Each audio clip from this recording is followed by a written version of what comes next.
Allahu Akbar, Allahu Akbar. Bismillahi, alhamdulillah. Mga kapatid at kasama sa serbisyo, ang hustisya o adil ay pundasyon ng buong sansinukob. Kung walang hustisya, guguho ang kaayusan at mawawala ang tiwala ng taong bayan. Bilang mga tagapagbantay at tagapagpatupad ng batas, ang pagbibigay ng tamang katarungan ay hindi lamang trabaho. Ito ay isang amana at pagsamba sa Allah. Paano nga ba natin makakamit ang tunay na hustisya ayon sa pananaw ng Islam?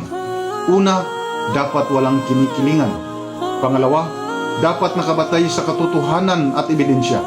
At ang pangatlo, pagprotekta sa karapatan ng lahat.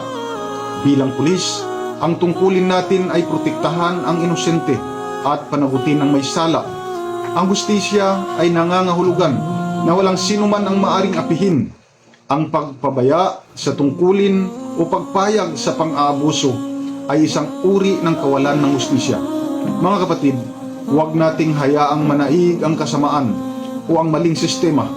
Dalhin natin ang diwa ng Islam sa ating serbisyo na ang hustisya ay hindi nabibili, hindi nababago at laging para sa katotohanan. Shukran.